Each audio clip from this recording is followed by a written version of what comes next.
Hi hello ನಮಸ್ತೆ. ನೀವು ನೋಡ್ತಾ ಇದ್ದೀರಾ ದೀಪಾ ಕ್ರಿಯೇಟಿವ್ಸ್ ಯೂಟ್ಯೂಬ್ ಚಾನಲ್. ನಾನಿವತ್ತು ನಿಮಗೆ ಅಕ್ಕಿಯನ್ನು ಉಪಯೋಗಿಸ್ಕೊಂಡು ಮಸಾಲ ಹಪ್ಪಳ ಯಾವ ರೀತಿಯಾಗಿ ಮಾಡೋದು ಅನ್ನೋದನ್ನು ತಿಳಿಸ್ಕೊಡ್ತಾ ಇದ್ದೀನಿ.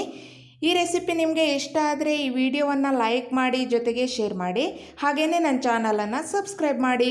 ಹಾಗಾದರೆ ಈ ಹಪ್ಪಳವನ್ನು ಯಾವ ರೀತಿಯಾಗಿ ಮಾಡೋದು ಅನ್ನೋದನ್ನು ನೋಡ್ಕೊಂಡು ಬರೋಣ ಬನ್ನಿ.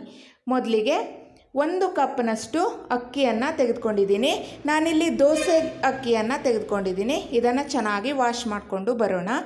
ನೋಡಿ, ಚೆನ್ನಾಗಿ ವಾಶ್ ಆಗಿದೆ. ಇವಾಗ ಅದಕ್ಕೆ ನೀರನ್ನು ಹಾಕ್ಕೊಳ್ತಾ ಇದ್ದೀನಿ. ನೀರನ್ನು ಹಾಕಿಬಿಟ್ಟು ಒಂದು ಪ್ಲೇಟನ್ನು ಮುಚ್ಚಿಬಿಟ್ಟು 4 ರಿಂದ 5 ಗಂಟೆಗಳ ಕಾಲ ಚೆನ್ನಾಗಿ ಇದನ್ನು ನೆನೆಸ್ಕೊಳ್ಳೋಣ. ನೋಡಿ, ಇವಾಗ ಚೆನ್ನಾಗಿ ಅಕ್ಕಿ ನೆಂದಿದೆ. ಇವಾಗ ಇದನ್ನು ಒಂದು ಮಿಕ್ಸಿ ಜಾರಿಗೆ ಹಾಕ್ಕೊಳ್ತಾ ಇದ್ದೀನಿ. ಇದನ್ನು ಚೆನ್ನಾಗಿ ರುಬ್ಕೋಬೇಕಾಗತ್ತೆ. ಹಾಗೆಯೇ ಅಕ್ಕಿನೂ ಚೆನ್ನಾಗಿ ನೆಂದಿರಬೇಕು. 4 ರಿಂದ 5 ಗಂಟೆಗಳ ಕಾಲ ನೆನೆಸಿಟ್ಕೋಬೇಕಾಗತ್ತೆ. ನೋಡಿ, ನೆನೆಸಿಟ್ಕೊಂಡಿರೋ ನೀರನ್ನೇ ನಾನಿಲ್ಲಿ ಹಾಕ್ಕೊಳ್ತಾ ಇದ್ದೀನಿ ರುಬ್ಕೊಳ್ಳೋದಕ್ಕೆ. ನಂತರ 3 ಬೆಳ್ಳುಳ್ಳಿ ಎಸಳನ್ನು ಹಾಕ್ಕೊಳ್ತಾ ಇದ್ದೀನಿ. ಹಾಗೆಯೇ ಒಂದು ಚಿಕ್ಕ ಈರುಳ್ಳಿಯನ್ನು ಕಟ್ ಮಾಡಿಬಿಟ್ಟು ಹಾಕ್ಕೊಳ್ತಾ ಇದ್ದೀನಿ. ಅದೇ ರೀತಿಯಾಗಿ 2 ಒಣಮೆಣಸನ್ನು ಹಾಕ್ಕೊಳ್ತಾ ಇದ್ದೀನಿ. ನಿಮಗೆ ಖಾರ ಜಾಸ್ತಿ ಬೇಕಿದ್ರೆ ಇನ್ನು ಸ್ವಲ್ಪ ಜಾಸ್ತಿ ಮೆಣಸನ್ನು ಹಾಕ್ಕೋಬೋದು. ಇದನ್ನು ಇವಾಗ ನೈಸಾಗಿ ನೋಡಿ ಗ್ರೈಂಡ್ ಮಾಡಿಕೊಂಡು ಬಂದಿದ್ದೀನಿ. ನೋಡ್ತಾ ಇದ್ದೀರಲ್ವಾ? ನೋಡಿ, ಈಗ ಇದನ್ನು ಒಂದು ಪಾತ್ರೆಗೆ ಹಾಕ್ಕೊಳ್ಳೋಣ.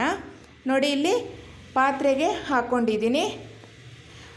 ಒಂದು 1/4 ಟೀ ಸ್ಪೂನ್ ಜೀರಿಗೆ ಮತ್ತು ರುಚಿಗೆ ಉಪ್ಪನ್ನು ಸೇರಿಸ್ಕೊಂಡಿದ್ದೀನಿ.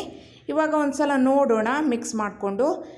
ನೀರು ಬೇಕಿದ್ದರೆ ಹಾಕ್ಕೋಬೇಕು. ಇಲ್ಲಿ ಹಿಟ್ಟು ತುಂಬ ನೀರಾಗಿರಬಾರ್ದು, ಹಾಗೆಯೇ ತುಂಬ ಗಟ್ಟಿಯಾಗಿಯೂ ಸಹ ಇರಬಾರ್ದು. ಸೊ ನಾನು ಇದಕ್ಕೆ ಇನ್ನೂ ಒಂದು ಸ್ವಲ್ಪ 1/4 ಕಪ್ ಆಗೋಷ್ಟು ನೀರನ್ನು ಹಾಕ್ಕೊಂಡಿದ್ದೀನಿ. ನಾನು ತೋರಿಸ್ತೀನಿ ನೋಡಿ, ಈ ರೀತಿಯಾಗಿ ಇರಬೇಕು. ಗೊತ್ತಾಗ್ತಿದೆ ಅಲ್ವಾ? ಈ ಹಪ್ಪಳ ಮಾಡುವಂಥ ಹಿಟ್ಟು ಈ ರೀತಿಯಾಗಿ ಇರಬೇಕು. ನೋಡಿ, ಇವಾಗ ಒಂದು ಕಡಾಯಿಯನ್ನು ಇಟ್ಕೊಂಡಿದ್ದೀನಿ. ಅದರ ಒಳಗಡೆ ನೀರನ್ನು ಹಾಕ್ಕೊಳ್ತಾ ಇದ್ದೀನಿ. ನೀರನ್ನು ಹಾಕ್ಕೊಂಡ್ಬಿಟ್ಟು ಒಂದು ಸ್ಟ್ಯಾಂಡನ್ನು ಇಟ್ಕೊಳ್ತಾ ಇದ್ದೀನಿ. ಆ ಸ್ಟ್ಯಾಂಡ್ ಮೇಲ್ಗಡೆಯಿಂದ ಒಂದು ಪ್ಲೇಟನ್ನು ಇಟ್ಕೊಳ್ಳೋಣ. ನೋಡಿ, ಇವಾಗ ನಾವು ಹಪ್ಪಳ ಮಾಡ್ಕೊಳ್ಳೋದಕ್ಕೆ ಚಿಕ್ಕ ಚಿಕ್ಕ ಪ್ಲೇಟ್ಗಳನ್ನು ಅಥವಾ ಬೌಲ್ಗಳನ್ನು ತೆಗೆದುಕೋಬೇಕಾಗತ್ತೆ. ನೋಡಿ, ಅದಕ್ಕೆ ಚೆನ್ನಾಗಿ ಎಣ್ಣೆಯನ್ನು ಸವರಿ ಇಟ್ಕೋಬೇಕಾಗತ್ತೆ. ತುಂಬ ಜಾಸ್ತಿ ಎಣ್ಣೆಯನ್ನು ಹಾಕೋಬಾರ್ದು, ಚೆನ್ನಾಗಿ ಎಲ್ಲ ಕಡೆ ಸವರಿ ಇಟ್ಕೋಬೇಕು. ನೋಡಿ, ನಾನಿಲ್ಲಿ ಚಿಕ್ಕ ಚಿಕ್ಕ ಬೌಲನ್ನು ಸಹ ತೆಗೆದುಕೊಂಡಿದ್ದೀನಿ.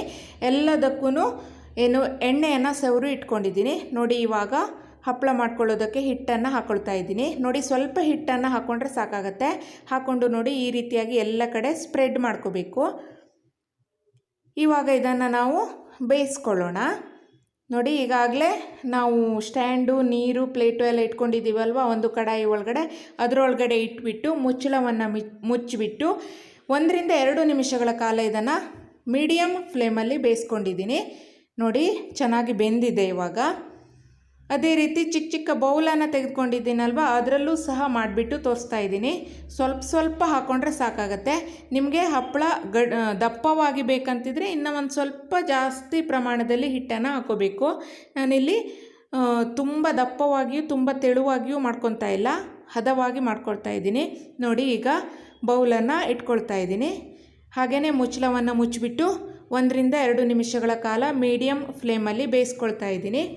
ನೋಡಿ, ಇದನ್ನು ತೆಗೆದುಕೊಳ್ಳುವಾಗ ಸಂಪೂರ್ಣವಾಗಿ ತಣ್ಣಗಾಗಿರಬೇಕು. ಅದು ಬಿಸಿ ಬಿಸಿ ಇರುವಾಗ ನಾವು ಬೌಲಿಂದ ಅಥವಾ ಪ್ಲೇಟಿಂದ ಹಪ್ಪಳವನ್ನು ತೆಗೆದುಕೊಳ್ಳೋಕ್ಕೆ ಆಗೋದಿಲ್ಲ. ನೋಡಿ, ಇದು ಸಂಪೂರ್ಣವಾಗಿ ತಣ್ಣಗಾಗಿದೆ. ಇವಾಗ ಸೈಡಲ್ಲೆಲ್ಲ ಬಿಡಿಸ್ಕೊಳ್ತಾ ಇದ್ದೀನಿ.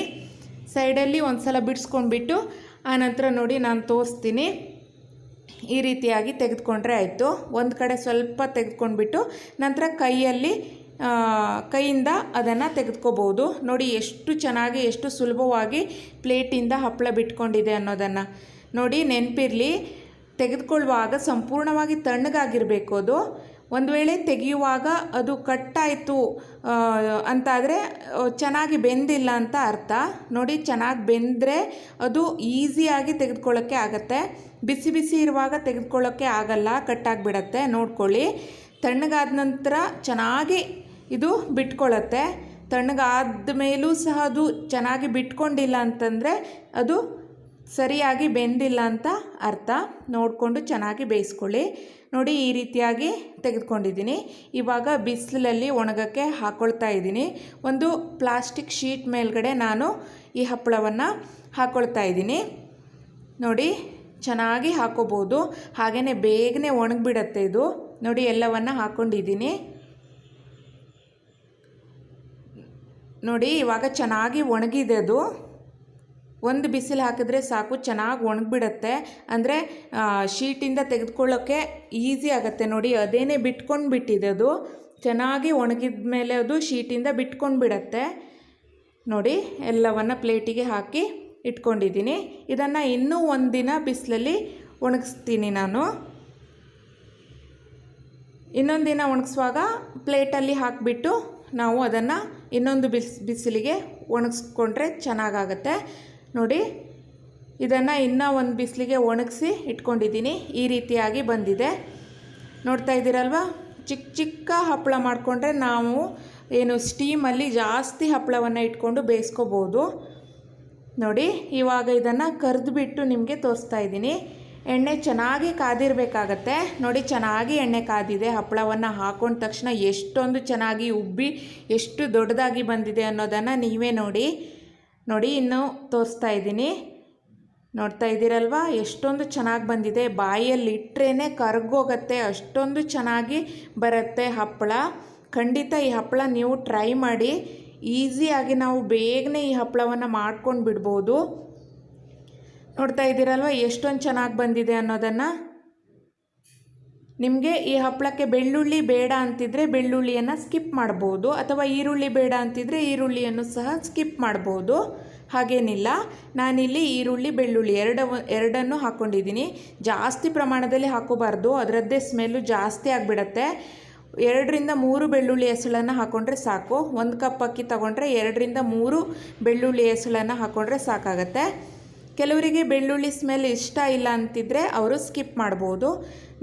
ನೋಡ್ತಾ ಇದ್ದೀರಲ್ವ ಎಷ್ಟೊಂದು ಚೆನ್ನಾಗಿ ಬಂದಿದೆ ಹಪ್ಪಳ ಅನ್ನೋದನ್ನು. ಚಿಕ್ಕ ಚಿಕ್ಕ ಹಪ್ಪಳ ಎಷ್ಟು ದೊಡ್ಡದಾಗಿ ಬಂದಿದೆ ಅನ್ನೋದನ್ನು ನೀವೇ ನೋಡಿ. ತುಂಬಾ ಟೇಸ್ಟಿಯಾಗಿರುತ್ತೆ. ಹಾಗೆಯೇ ಯಾರು ಬೇಕಾದ್ರೂ ಇದನ್ನು ಮಾಡ್ಕೊಂಡು ಬಿಡ್ಬೋದು.